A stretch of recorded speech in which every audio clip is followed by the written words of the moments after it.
Hi guys, Mrs. Powers here, and I am bringing you your history lesson for this week, and we will be doing lesson 50.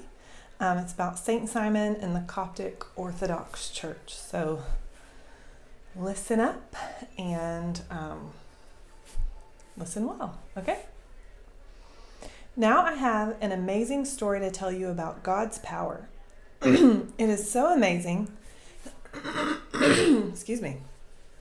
It is so amazing and so hard to believe that you won't find it in the pages of most history books. Let's just say it's not every day that men move mountains by their faith, but according to members of the Coptic Orthodox Church, that is exactly what happened in 979.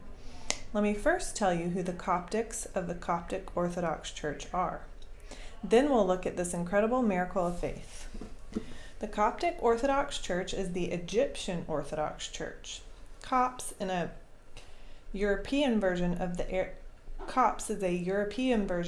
Arabic word for Egyptian, which is kips. Cop, kip. I think you can hear the closeness of the names if you repeat them a few times. The Coptic Orthodox Church has an interesting history. They claim that their church was started by the Apostle Mark. I'm referring to the Mark who wrote one of the 4 Gospels about Jesus. This New Testament church had a great impact on Egypt. As Christianity spread, the faith of the ancient pharaohs faded. The practice of mummification ceased and the building of pyramids was abandoned.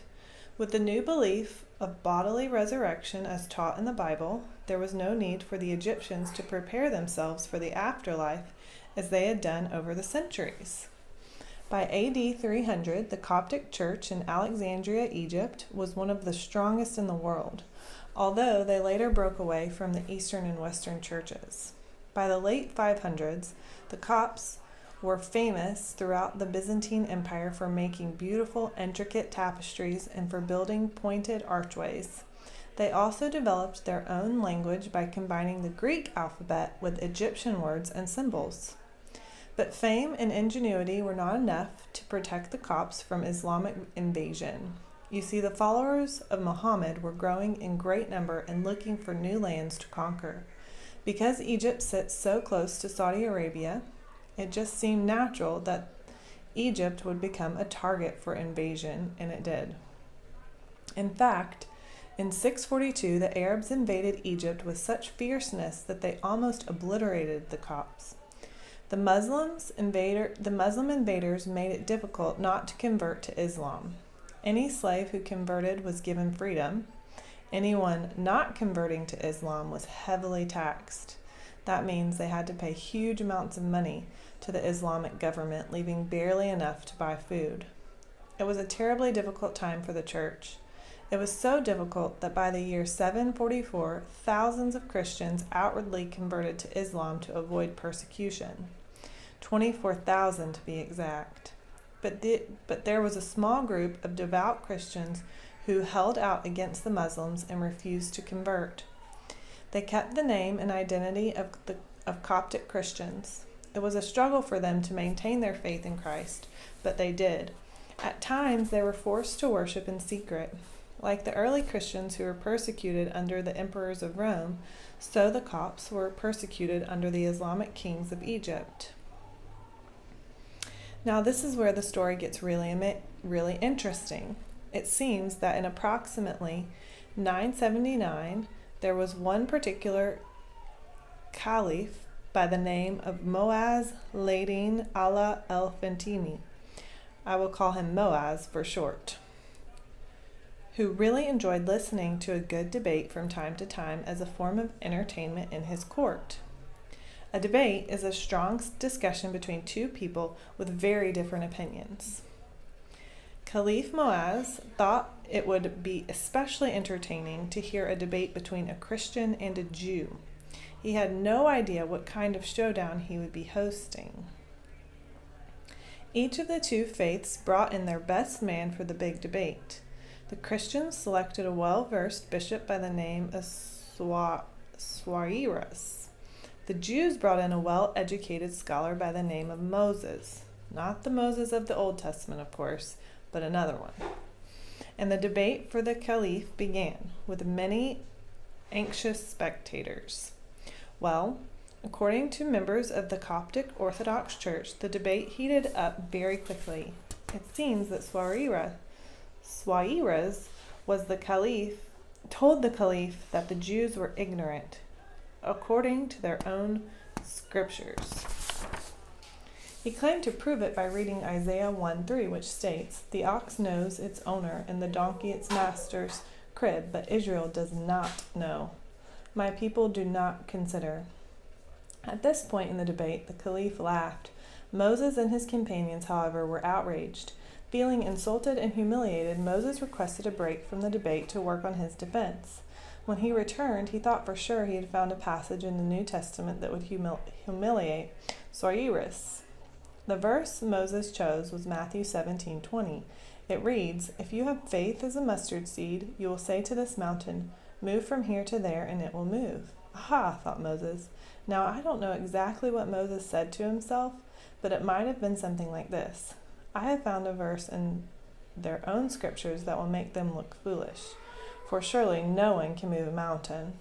Well, the caliph was intrigued by these powerful words of the Bible. He decided to put them to a test.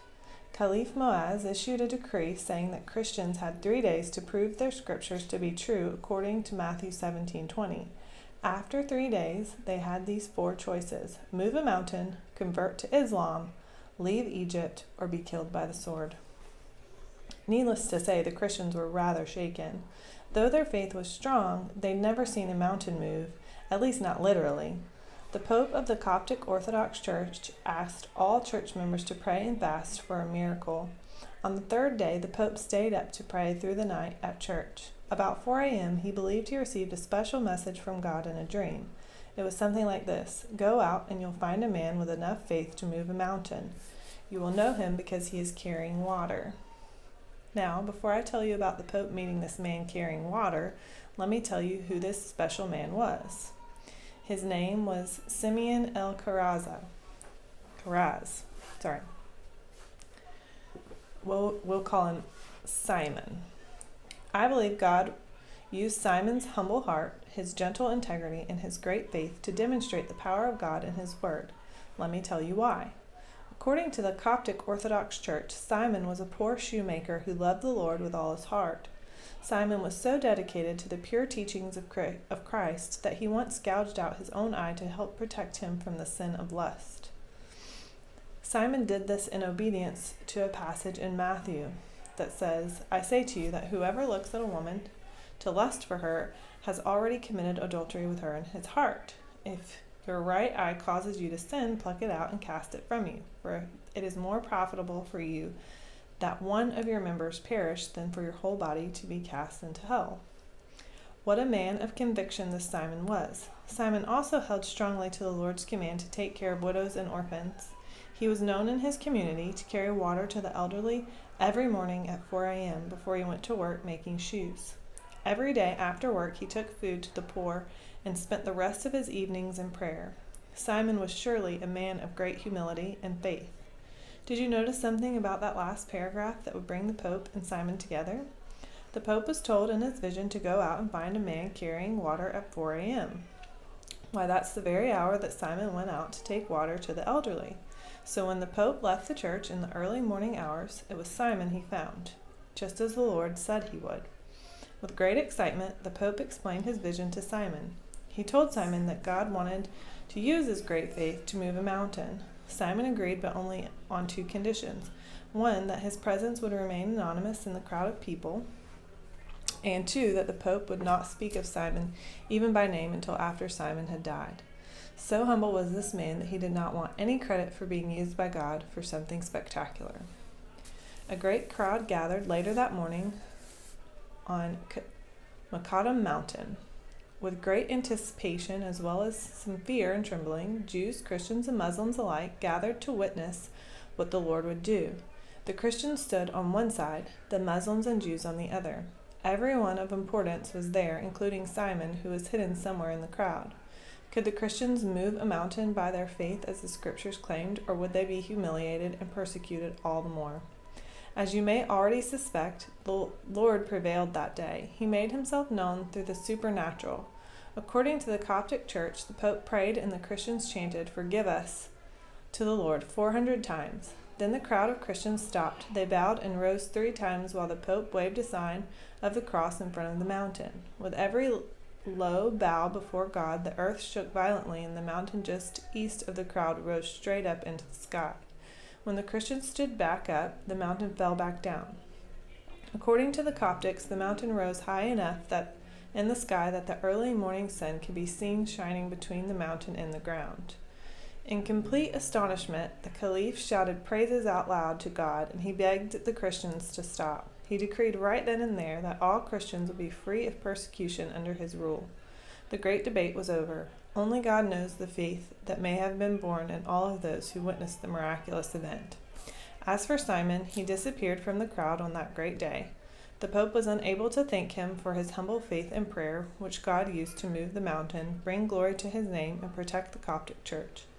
The Pope remained faithful to his promise to Simon and never spoke of him until after Simon's death. Simon was then named a saint.